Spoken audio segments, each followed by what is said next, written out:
Welcome, dear listener, to the silent archives, where the sea holds secrets as deep as its waters, where lighthouse beams once pierced the darkness, but could not illuminate what happened to the men who tended them. Tonight, we journey not to warm Mediterranean shores or bustling harbors, but to a cluster of remote islands in the North Atlantic, where three men vanished in the winter of 1900, leaving behind only questions that echo across more than a century. As you settle into comfort, perhaps at the end of a long day, or in those quiet hours when sleep seems both near and far, know that you are safe here, in this space we share. The story I am about to tell you is one of genuine mystery from the turn of the last century. A puzzle involving experienced keepers, an isolated lighthouse, and a disappearance that has never been fully explained. Yet, in its telling, there is a strange piece, a reminder that the sea keeps its secrets, and that sometimes the most profound mysteries are those that involve not dramatic events, but simple absences, the silence where voices should be. Take a gentle breath with me now. Feel yourself becoming more comfortable with each passing moment. The world outside can wait. Here, in these archives of sleeping stories, time moves differently. We can stand on a windswept Scottish island in December of 1900. Feel the Atlantic spray on our faces, hear the waves crashing against ancient cliffs, and contemplate three men who walked into history and never walked out again. Close your eyes if you have not already, and imagine yourself standing on a shore where land meets ocean. Feel the wind on your face, that particular wind that comes off the ocean carrying salt and moisture, and the ancient smell of deep water. The sound of waves is constant, rhythmic, a pulse that predates human history and will continue long after we are gone. Breathe in slowly, matching your breath to the patient rhythm of the tides. In through your nose, feeling the cool air fill your lungs. Hold for just a moment at the top of your breath, then release gently through your mouth. Like the waves themselves, your breathing finds its natural pace, constant and calm, ebbing and flowing like water across sand. The islands we are exploring tonight are called the Flannan Isles, though they have other names as well. Some call them the Seven Hunters. Others know them by their Gaelic name, Na H. Ilianan Flannac. But before we arrive at that cluster of rocky outcrops, barely visible on the clearest day from the nearest inhabited land, let yourself simply be present with the timeless quality of lighthouses themselves, of those solitary towers built to warn ships away from danger, staffed by men who chose isolation and duty over comfort and company. Picture a lighthouse beam sweeping across dark water, that regular pulse of light cutting through fog and storm, the one reliable thing in a world of chaos and uncertainty. Lighthouses have always occupied a particular place in human imagination, standing at the boundary between safety and peril, between civilization and the wild ocean, between light and darkness in the most literal sense. They are both practical and symbolic, serving a function but also representing something larger about human persistence and the attempt to impose order on an unforgiving world. Your body continues to relax, growing heavier and more comfortable with each breath. Any remaining tension in your shoulders melts away like foam dissolving on the shore. Your jaw unclenches, your forehead smooths. Your hands rest gently, no longer holding anything, simply being. You are becoming part of the eternal rhythm of the coastline, where waves have beaten against rock for millions of years, where the patterns repeat endlessly but are never quite the same twice. Remember that you can drift away at any time. The narrative will continue, my voice a gentle current that can carry you into sleep whenever you are ready. There is no need to remember every detail, no test at the end, no requirement to stay alert through every moment. Simply let the story wash over you like waves on a distant shore, taking from it whatever feels right for you tonight. Let the words become texture rather than content, a soft blanket of sound to accompany your journey into rest. Our story begins not with a disappearance, but with a construction, for to understand what was lost, we must first know what was built. In the final years of the 19th century, the Northern Lighthouse Board of Scotland identified a dangerous gap in the network of lights that guided ships along the western coast. The Flannan Isles, a small cluster of rocky islands lying some 21 miles west of the Isle of Lewis in the Outer Hebrides, had long been known as a hazard to navigation. Ships passing between the mainland and the distant Atlantic islands had to navigate these waters, and on dark nights or in fog, the Flannan Isles were invisible until it was too late. The islands themselves are small, barely more than rocky outcrops thrust up from the ocean floor, worn by wind and wave, into shapes that offer little hospitality to human habitation. The largest island, Eilean Mor, which means simply Big Island in Gaelic, rises to about 200 feet above the sea at its highest point. The others are smaller still, some barely large enough to deserve the name island, just rocks breaking the surface, dangerous to ships, useless to anyone seeking land. For centuries, these islands had been largely uninhabited, except for occasional visits by shepherds who would bring sheep to graze on the sparse vegetation during summer months. But even these hardy men of the Hebrides, accustomed to isolation and difficult conditions, would not stay overnight on the Flannan Isles. Local tradition held that the islands were haunted, that spirits dwelled there, that Saint Flannan himself, the 7th century Irish monk for whom the islands were named, watched over them and did not welcome intruders. These stories, like many such tales, probably had practical origins. The islands were dangerous, the seas around them treacherous, the weather unpredictable and often violent. It was easier, perhaps, to speak of spirits and curses than to acknowledge the simple, brutal fact that the ocean cares nothing for human life and will take it without hesitation when the opportunity presents itself. By the 1890s, the age of superstition was supposedly giving way to the age of science and engineering.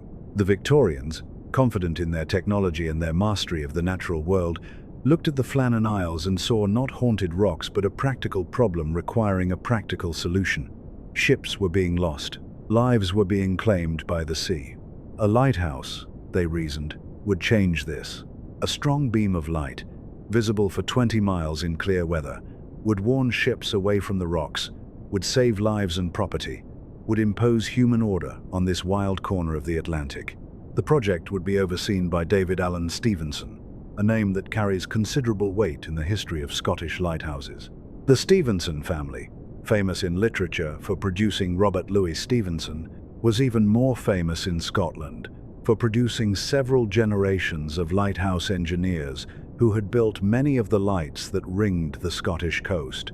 The design Stevenson created was straightforward in concept, but challenging in execution.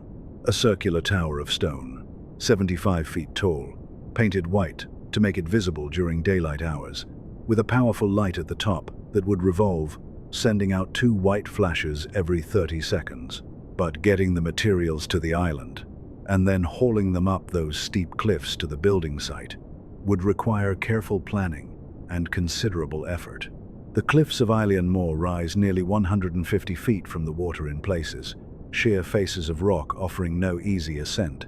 Landing places had to be blasted and carved from the rock on both the eastern and western sides of the island.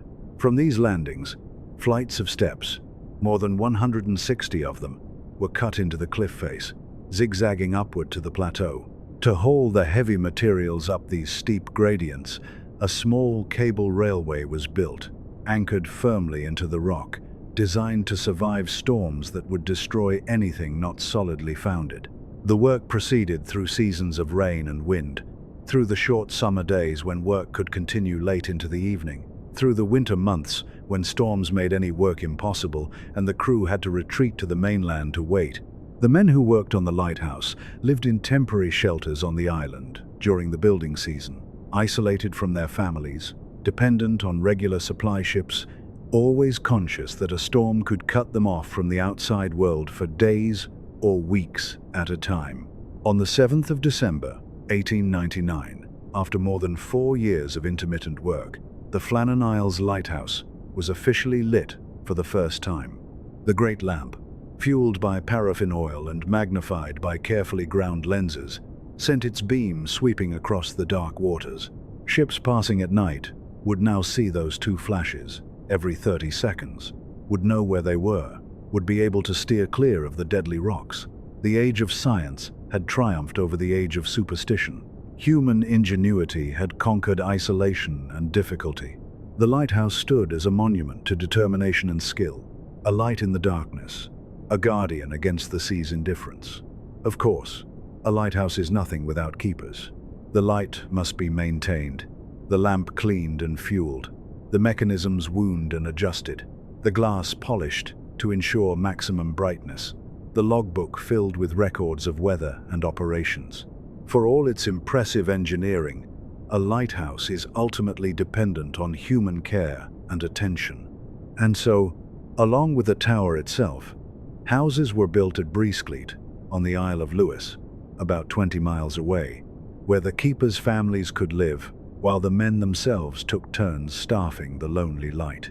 The keeper system employed by the Northern Lighthouse Board typically involved 4 men assigned to each light, with 3 always on duty at the station, while the 4th remained on shore with his family, the rotations following a regular schedule, reliefs occurring every few weeks, weather permitting. The men selected to be lighthouse keepers were chosen carefully. The work required technical skill, reliability, and the ability to endure isolation and hardship. A keeper needed to understand the mechanisms of the light, to perform maintenance and repairs, to keep detailed records, to work cooperatively with his fellow keepers in cramped quarters, and to maintain his composure even when storms raged and supplies ran low. It was not work for everyone, but for those who chose it, it offered steady employment, a measure of responsibility and respect, and the satisfaction of performing an important service.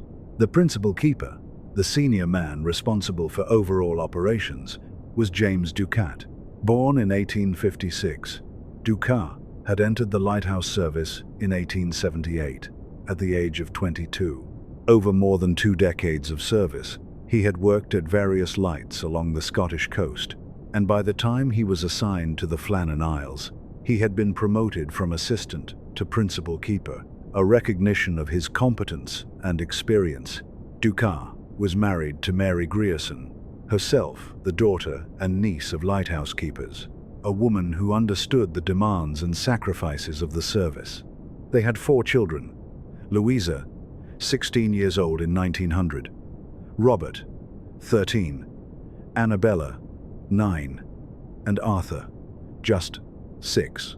The family lived in the keeper's house at Breescleet during Ducat's shore leave, a comfortable home provided by the Lighthouse Board, part of the compensation for a job that required long periods of separation.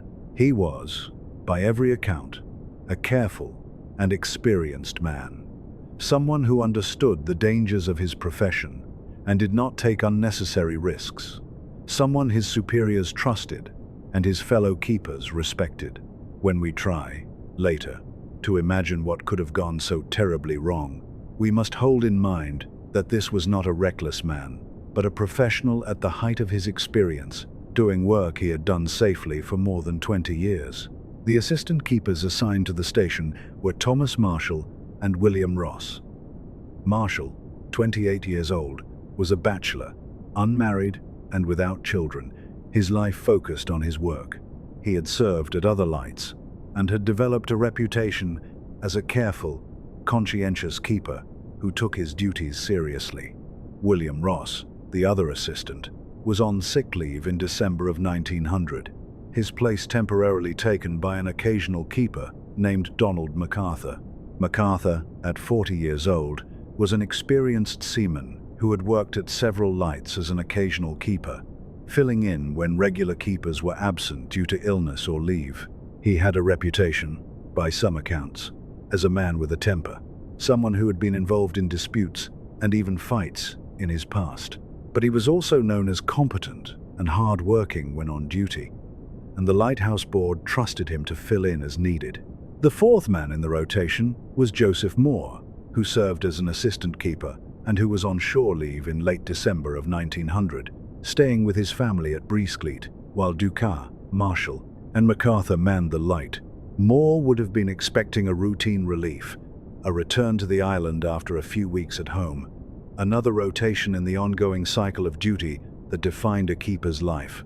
He could not have known that he would soon become the first man to step into an empty lighthouse and confront a silence that would haunt him for the rest of his life.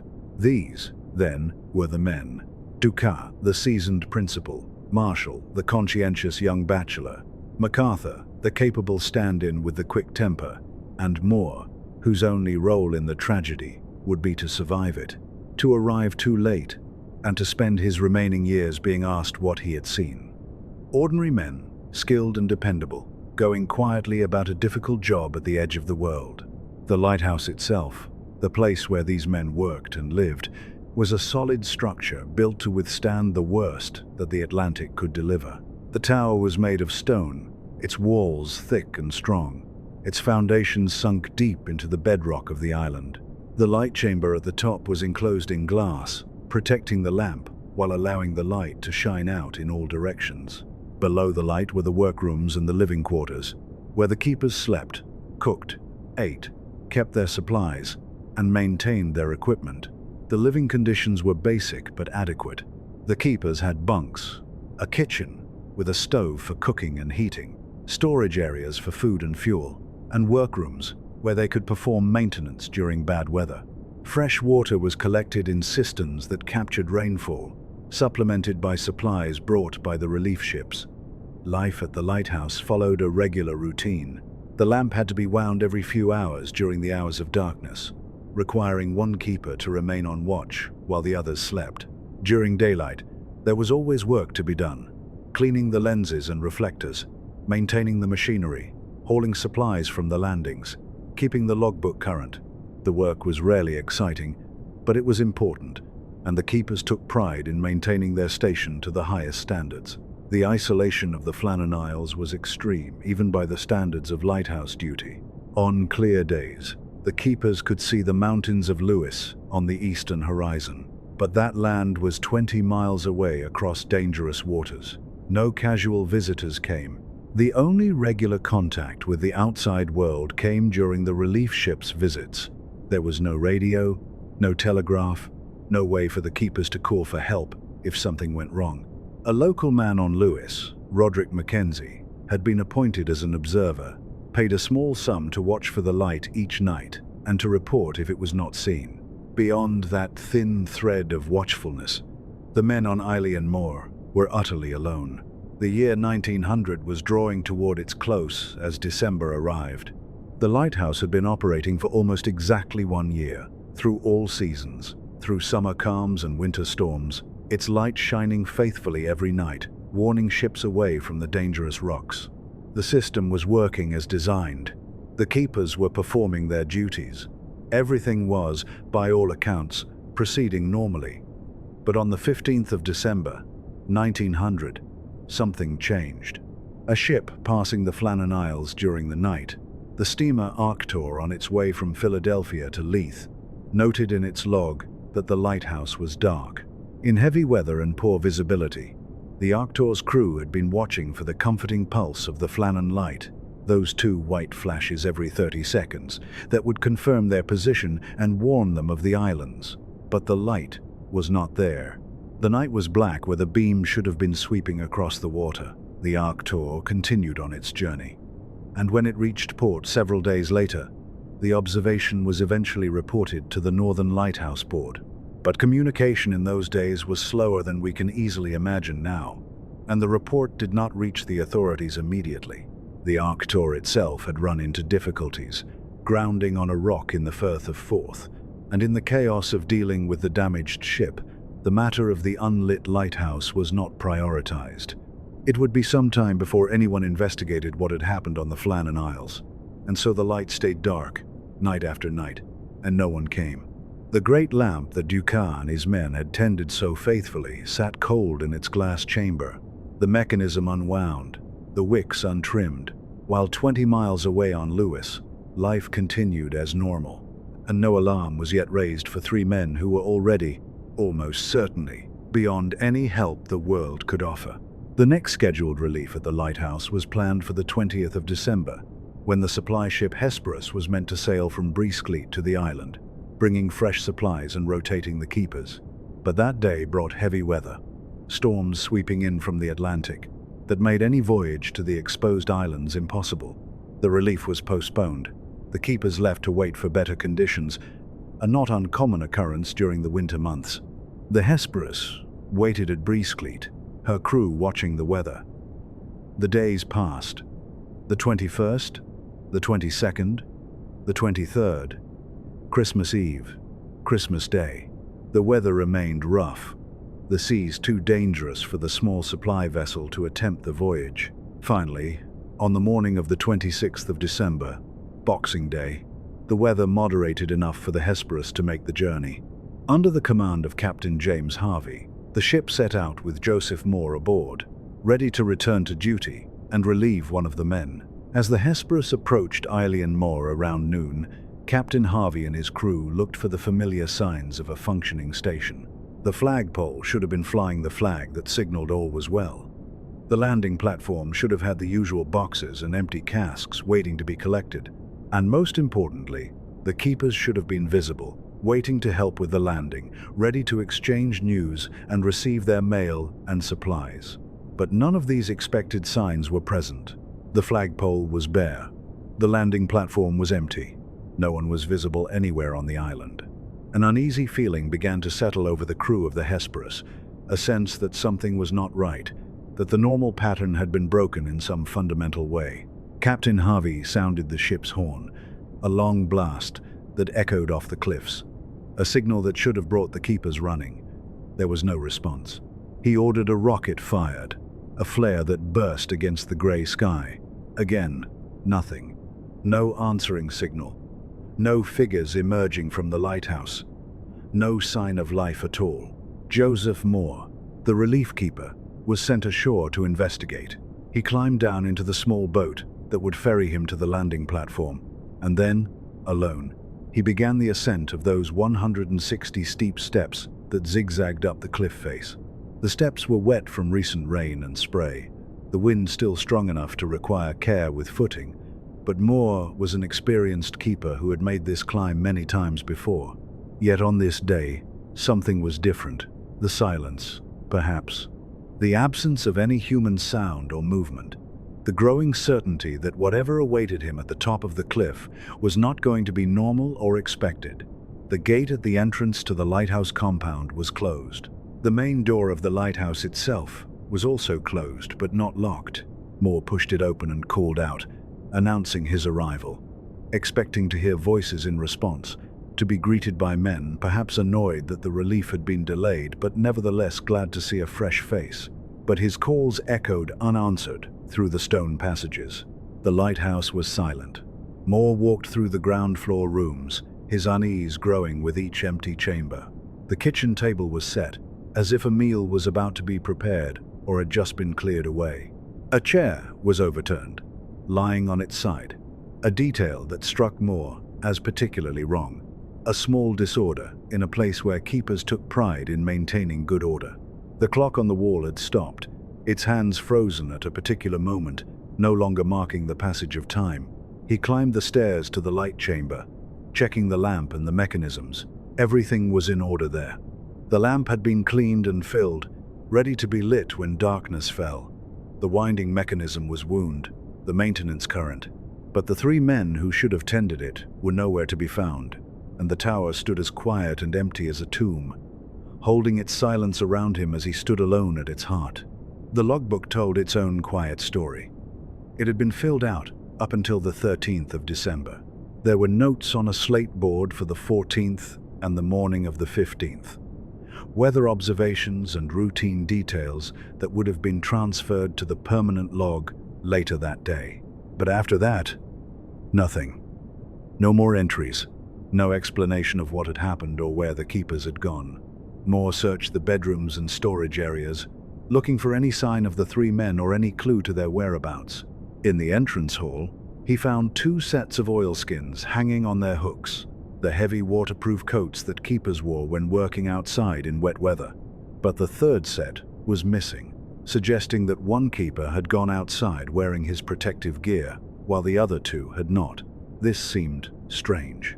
Why would keepers go outside without their oilskins, especially in December, especially in weather that had been rough enough to delay the relief ship? The more explored, the stranger the situation seemed. There was no sign of violence or struggle. Nothing appeared to have been stolen or damaged. The building was secure, in good order, properly maintained. But the three men who should have been there, who had no apparent reason to leave, were simply gone. Moore returned to the Hesperus and reported his findings to Captain Harvey. The captain, now seriously concerned, sent additional men ashore to conduct a more thorough search. They scoured the lighthouse again, checking every room, every storage area, every possible place where three men might be, dead or alive. They found nothing. They then began searching the island itself, walking the rough paths that connected the lighthouse to the two landing platforms, checking the eastern landing and then the more exposed western landing, looking for any trace of the keepers who had vanished into the winter air. At the eastern landing, everything was in normal condition. The platform was intact, the equipment undamaged, nothing out of place. But at the western landing, the story was very different. Here, there was clear evidence of tremendous storm damage. A heavy wooden box that was normally secured more than 100 feet above sea level had been torn loose and its contents scattered across the rocks. Iron railings designed to withstand storm seas had been bent and twisted.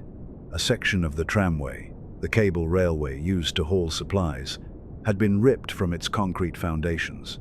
A rock weighing more than a ton had been displaced from its position.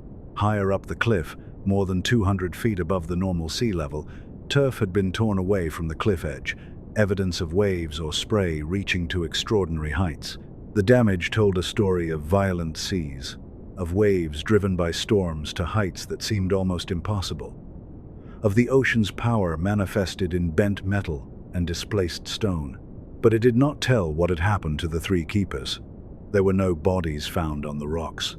No clothing or equipment was discovered that might indicate where the men had been when disaster struck. The western landing bore witness to tremendous natural forces, but it offered no direct evidence of what those forces had done to James Ducat, Thomas Marshall, and Donald MacArthur. Standing there among the twisted iron and scattered stone, the searchers could feel the presence of what had happened, could read the fury of the sea in every broken thing, and yet could not answer the one question that mattered. The sea had left its signature everywhere, and had taken its witnesses with it, down into waters that would never give them back. Captain Harvey had to make a difficult decision. Night was approaching, and he could not leave the lighthouse unmanned. The light had to be kept burning, both for the safety of ships and to maintain the station's operations. He asked for volunteers to remain on the island until proper arrangements could be made, and Joseph Moore, along with 3 seamen from the Hesperus, agreed to stay. The ship would return to Lewis, report what had been found, and bring back additional keepers. Before leaving, Captain Harvey sent a telegram from Breescleet to the Northern Lighthouse Board headquarters in Edinburgh. The message was brief and devastating. A dreadful accident, he wrote, had happened at the Flannans. The 3 keepers, Ducat, Marshall, and the occasional keeper, had disappeared from the island. On their arrival that afternoon, no sign of life was to be seen. They had fired a rocket, but as no response was made, had landed Moore, who went up to the station, but found no keepers there. The clocks were stopped, and other signs indicated that the accident must have happened about a week before. Poor fellows, he wrote. They must have been blown over the cliffs or drowned, trying to secure a crane. The news spread quickly through the lighthouse service and the communities where the keepers and their families lived. 3 men, experienced and capable, had vanished from a modern, well-built lighthouse under circumstances that made no immediate sense. The families of the missing men were informed, though what they were told provided little comfort, that their husbands and fathers were missing, presumably dead, but that no bodies had been recovered and no one knew exactly what had happened. Mary Ducat was left with 4 children to raise alone. The family home at Breescleet that had been part of James's employment would have to be vacated, forcing the family to move at a time of grief and uncertainty. The Marshall family and Donald MacArthur's wife and 2 children faced similar situations. The sudden loss of a breadwinner, combined with the lack of closure that comes when there is no body to bury, no grave to visit, no final farewell, The Northern Lighthouse Board launched an investigation almost immediately. Robert Muirhead, the superintendent who had personally recruited all three of the missing men and who knew them well, traveled to the Flannan Isles to examine the scene. Muirhead had been at the island as recently as the 7th of December, less than 3 weeks earlier, for a routine inspection. He had shaken hands with Ducat, Marshall, and MacArthur, had found everything in good order, and had returned satisfied that the station was being properly maintained. Now he was returning under very different circumstances. Muirhead's investigation was thorough and careful. He examined the lighthouse in detail, noting the stopped clock, the overturned chair, the missing oilskin, the logbook entries that ceased on the 13th, and the slate notes that continued through the morning of the 15th. He studied the damage at the western landing, measuring the heights that waves had reached. From all of this evidence, Muirhead constructed a theory of what had likely happened. The severe storms of mid-December had apparently created extraordinary wave conditions at the western landing. At some point, on the afternoon of the 15th, he believed 2 of the keepers, most likely Ducat and Marshall, had gone down to the western landing to secure equipment and supplies stored there. This was routine practice during storms, ensuring that valuable equipment was not lost to the sea. While they were at the landing, an exceptionally large wave, what sailors sometimes call a freak wave or a rogue wave, had swept up the cliff face with tremendous force. Such waves are rare but well documented, occurring when multiple wave trains coincide, creating a single wave much larger than the surrounding seas. This wave, according to the theory, had caught Ducat and Marshall and swept them into the sea. MacArthur, hearing their shouts or sensing that something was wrong, had rushed from the lighthouse without taking time to put on his oilskins, running down to help. But by the time he arrived, it was too late. Either he too was caught by another wave, or he fell into the sea trying to reach them. It was a plausible explanation, one that fit most of the physical evidence. The damage at the western landing demonstrated that waves had indeed reached extraordinary heights. The missing oilskin suggested one man had been properly dressed for outdoor work, while another had not. The 3 men being outside together, which violated the standing rule that at least one keeper should always remain inside, made sense if 2 had gone to secure equipment and the 3rd had run out in an emergency. But Muirhead's explanation, while reasonable, left some questions unanswered. Why had Ducat and Marshall chosen to work at the western landing on the afternoon of the 15th, when the worst of the storms had already passed? The slate notes from that morning recorded normal weather observations, not conditions that would require emergency action. And why had all 3 men ended up in the sea? The official report essentially adopted Muirhead's theory while acknowledging the uncertainties that remained. The cause of death was recorded as probably drowning. The case was closed, but the public imagination, then and for decades afterward, was not satisfied. There was something about the particular details, the empty lighthouse, the stopped clock, the overturned chair, the 3 men vanishing together, that resonated beyond the facts and into the realm of mystery and speculation. Theories proliferated. Some wondered whether the keepers had quarreled, whether MacArthur's temper had ended in violence, and he had then thrown himself off the cliff in remorse. But there was no evidence of any struggle, no blood, no weapons, nothing to support such a scenario. Others suggested sea serpents, foreign spies, abduction, even the old stories of the islands being haunted, of St. Flannan rejecting the intrusion of the lighthouse. These explanations satisfied a certain kind of imagination, but had no basis in evidence or logic. The plain evidence pointed, quietly and insistently, only ever to the sea. In 1912, just over a decade after the disappearance, a Scottish poet named Wilfrid Wilson Gibson published a poem titled Flannan Isle that would do much to shape popular perception of the mystery. Gibson's poem, written in atmospheric and evocative language, presented the lighthouse as a place of eerie silence and strange omens, describing an untouched meal, an empty lighthouse, and a pervasive sense of wrongness and supernatural dread.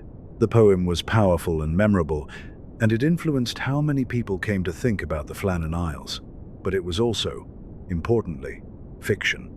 Gibson had never been to the islands, had never worked as a lighthouse keeper, and had taken considerable creative liberties.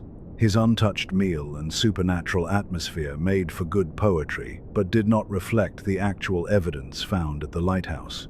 Over the decades, additional false details became attached to the story. Some retellings claimed that the last entry in the log described severe storms and ended with the words "God is over all," suggesting the keepers knew they were facing disaster. This was entirely invented. The actual log entries were routine weather observations with no hint of drama or premonition. The truth, as investigators had concluded early on, was almost certainly more straightforward than the myths suggested. 3 men had been caught by the sea during extraordinary weather conditions. The Atlantic had claimed them, as it had claimed countless others over the centuries, with no malice or mystery, simply the blind operation of natural forces indifferent to human life. Yet understanding the most likely explanation does not entirely dispel the mystery's power. There is something about the image of the empty lighthouse, the stopped clock, the 3 men vanishing together, that continues to resonate more than a century later. Perhaps it speaks to our fundamental unease about the ocean's vastness, the way it can swallow people and ships without leaving evidence, the way it respects no human boundaries or assumptions of safety. The Flannan Isles lighthouse continued to operate for many more decades after the disappearance. New keepers were assigned, perhaps with some trepidation at first, but the work went on because it had to. The light continued to flash its warning, 2 white flashes every 30 seconds, guiding ships away from the dangerous rocks. In 1971, the lighthouse was automated, removing the need for resident keepers.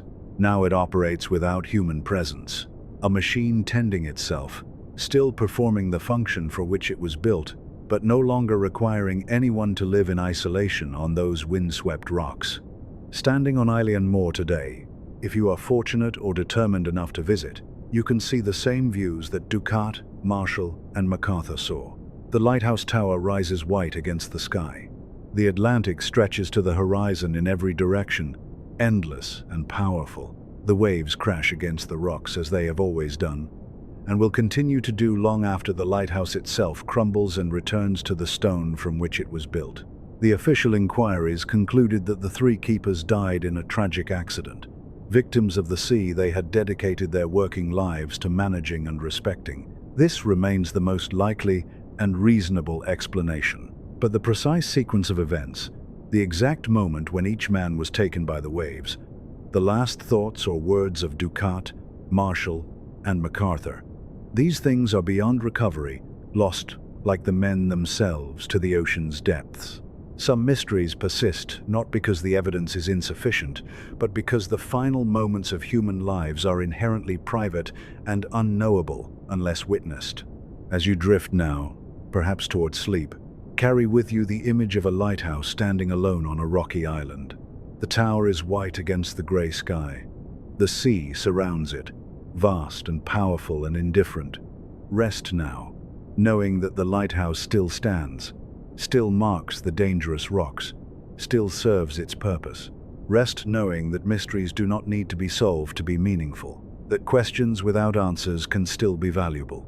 The keepers are at peace, whatever peace the sea provides, and you, in your own time and place, can find your own peace, your own rest, your own quiet ending to this day. Good night, wherever you are. May your sleep be deep and your dreams be gentle. The light still shines on the Flannan Isles, a small defiance against the darkness, a human gesture in an indifferent universe, a reminder that we try, always, to mark the dangerous places and guide each other home.